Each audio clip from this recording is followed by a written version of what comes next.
Welcome to the Old Soul, New Soul Astrology Podcast. Thomas Miller here, along with Robert Glasscock. If you listen to Robert talk about charts or read charts, it won't be too long before he mentions rectification techniques. We've talked about those several times in past episodes. And also, we did an episode a while back on how you can determine if you are going to conceive at a given time during the month. That is available. But I thought it also would be interesting to talk about barren versus fertile signs, something that Robert is very familiar with. Robert? Fertile and infertile signs. These things go way back, Thomas, to the most ancient days of astrology. There are certain signs that astrology traditionally holds as being fertile. All of the water signs, for example, are by nature fertile. Now, this can operate on two levels. It operates both on the physiological level of biological fertility and likelihood of having children and so on.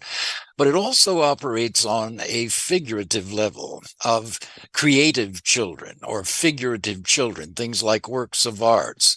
If you're an architect, giving birth to a major architectural project in a city, for example. So it can be figurative fertility as well.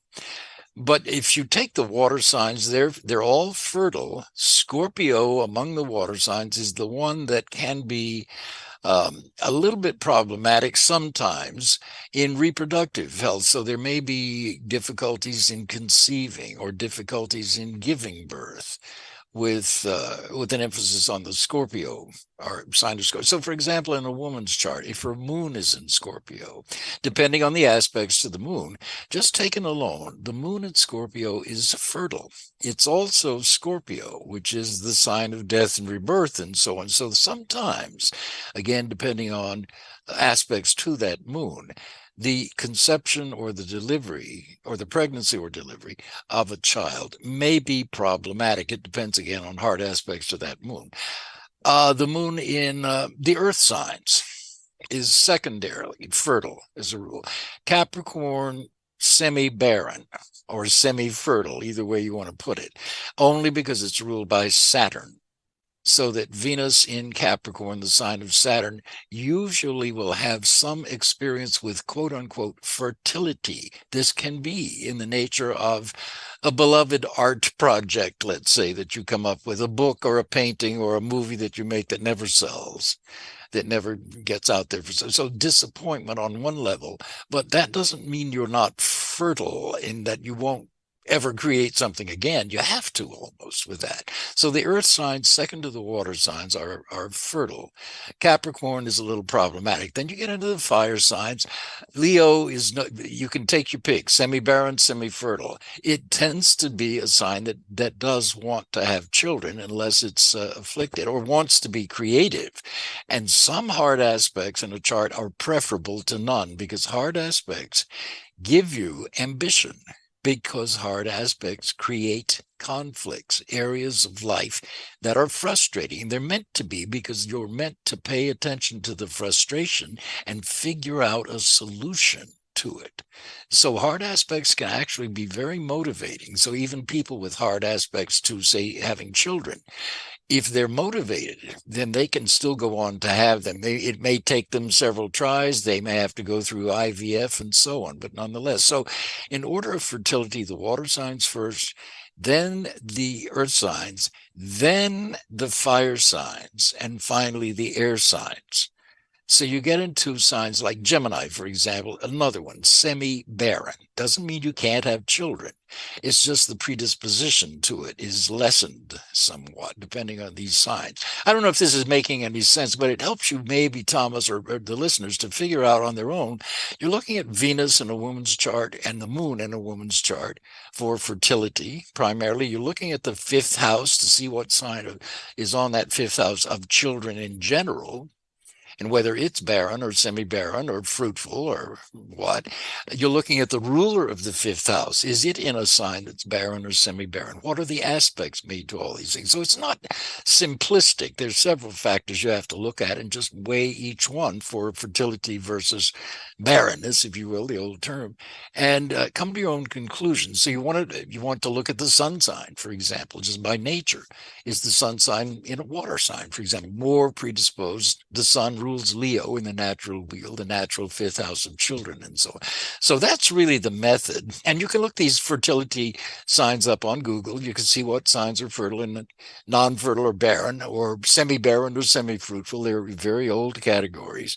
But the trick is to be able to weigh the pros and cons, put the fertility or fertile signs in one column, the barren signs in another one, see how they add up. But that's the basic technique. Okay, so I just want to go back over that. That was quite a bit right there that you just gave us. So the fifth house ruler, Venus, the moon, and then the sun.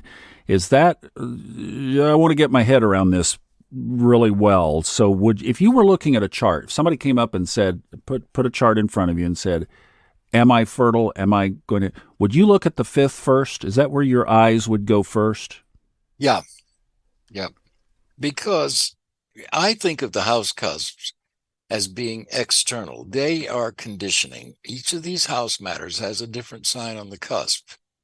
So in relationship to the whole idea, the whole archetype of children, quote unquote, children can be either biological or creative and figurative, one of two kinds. So yeah, I'm going to look to the fifth house right off the bat and see what sign is on that house and what planets are in that house. And then right away, I'm already unconsciously assessing fertility or barrenness. And that applies both ways, to creativity as well as biological children. So that's where I would start. I'd look to see what planets are in that house and what their aspects are.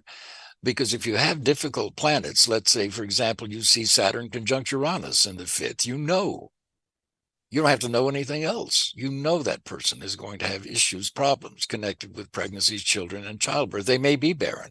And by barren, I mean they may choose not to have them as well as be physiological barren. But with Saturn Uranus there, the predisposition is difficulties in pregnancies, difficulties in delivery, possibly abortion or miscarriage, also the possibility of artificial means to get pregnant, such as IVF.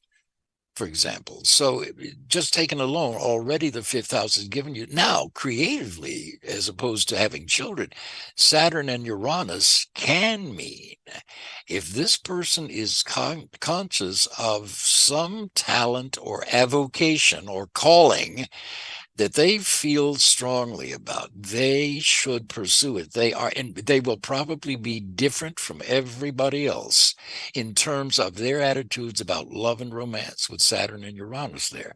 So they're going to have challenges in that area, challenges in love and marriage and pregnancy. They're meant to understand what those challenges mean. Do they really want children, or are they just having children because everybody else does? Which is never a good idea, by the way, especially in a chart like that, because if they have children simply out of peer pressure, and then after a few years realize, my gosh, these children are going to be my responsibility until they're 20. They feel like a burden. Suddenly after the fact, it's a little late, then they begin to realize, they may not really want children, and yet they've got them. So that's the kind of thing to be aware of. You can go to the fifth house first, then you can look at the ruler of the fifth, look at its aspects. In a woman's chart particularly, you want to look at the moon and Venus and her sun sign to see how fertile or infertile those things appear and what their aspects are. So you really are taking into account a lot of the horoscope when you're looking at just this one factor. But again, the signs on the cusps, to me, are like stories that we have been told and conditioned to believe about that area of life. So you have Pisces on the fifth cusp, let's say. Your conditioning, your family background, there may be codependency in your family background, even among not just your parents and your brothers and sisters, but also relatives. Codependency, you may be ambivalent about having children to begin with. Pisces is there. that doubt, that double sign, two fish swimming in different directions. You may be ambivalent about having children.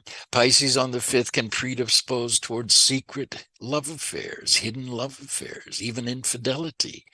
And Saturn and Uranus there might, depending on aspects, suddenly find itself either getting pregnant or impregnating somebody out of wedlock, for example. And then what do we do? Do we get married? Do we have the baby? Do we go for an abortion? What do we do? Those kinds of challenges connected with children.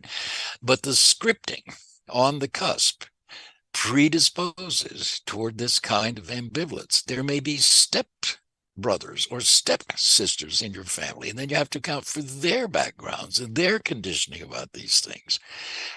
So you're looking at the house cusp as sort of a script for you to follow in life. And if it's unconscious, then you're going to be pretty much a fatalistic kind of person. You'll live out your chart pretty fatalistically. If you wake up and you become a little metaphysical and experienced with this stuff, a little knowledgeable about it, then you can begin to delve into these scripts for each house matter a little more deeply and a little more informed. And now I see what I need to do in this area. So that's, in one way, I look at it. It's, what's the old Shakespeare phrase? We are all players strutting our hour upon the stage. Actors, in other words. We're here acting out these archetypes that we've chosen to be born under, starting with our ascendant. So it's the scripts. For example, I have Capricorn rising. My scripting is all about succeed, be ambitious, find a professional niche that you love to do and succeed at it. Above everything, Capricorn rising. I may say I want love and romance and marriage and children. Not true.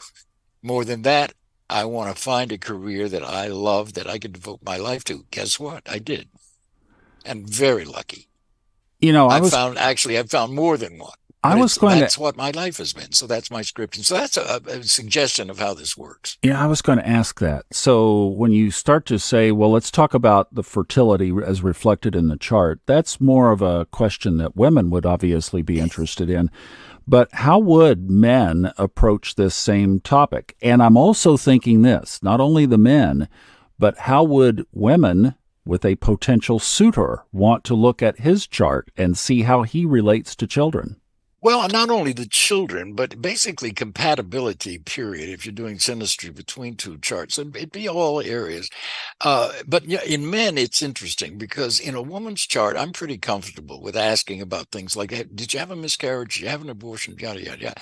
With men, sometimes even the man doesn't know. In fact, I'm not going to name this guy, but gosh, 15 years ago, Thomas, an astrologer I had known, he and his wife studied with me, and I was the best man in their wedding, in fact. And we were on the phone one night, and I was looking at his chart, which I had looked at before, but for some reason that night I said to him, what is this child that you have that I didn't know about? That kind of astrology. Yeah, Neptune. I forget where. I think it was in his 4th. But he said, oh, my God, you are the only astrologer who's ever asked me that. And he said, I got pregnant when I was just out of high school, and I would have done anything she wanted. And she didn't want to get married, but she wanted to keep the baby. So that's what she did. So you can do, it sounds like fortune-telling astrology, and to an extent it is, but what you're really doing is seeing how much this chart is fine-tuned to that person's life, because this indication indicates he should have had a secret child. He might not have, but in fact he did. Wow, that's amazing. Well, I'll tell you another anecdote that I learned a great deal from. It's not a good story about me, but boy, was it a major lesson. I was reading for a man at his house. His wife was in the hospital getting ready to have their baby. And looking at his horoscope, I was around 25, I guess, 24. When I did this, I said to him, are you aware that this is possibly not your child? And the second I said it, I thought, oh my God. And he looked at me and said, yeah, we know, but we've decided to have it anyway. Well, Thomas, I sat there. I was okay. But when I left there, I thought, Bob, don't you ever do anything like that again. If you had been wrong, that could have planted a seed of doubt in that man's mind that would have transmitted to her, his wife, and to their baby. Totally unconscious, but you could have undermined this whole relationship by asking that one question the way you did. So boy, did I learn. So that's another anecdote maybe of the dangers of knowing too much about astrology, and especially the dangers of failing to think about how you want to phrase and present what you see. Because there is a way to talk about virtually anything compassionately and from the other person's perspective if you just take the time to think about how this is going to make them feel. Yeah, we're talking about our most intimate area, probably, of life here. So it is not only sensitive, but very, very personal. And a lot of people will never read a chart for somebody else, but they would like to know how to do this for themselves. They'd like to be able to at least look into their own chart and see how these pieces of the puzzle fit together. So thank you for this. Great information.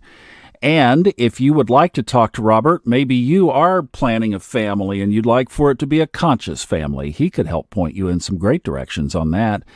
His contact info is in the show notes if you just go there, and all the other things that we have going on in the podcast as well. I'd like to mention our Discord channel again. We keep mentioning this because that's where the conversation continues. And the easiest link is either the one that's in the show notes, or you can catch it off of the funastrology.com website at the top.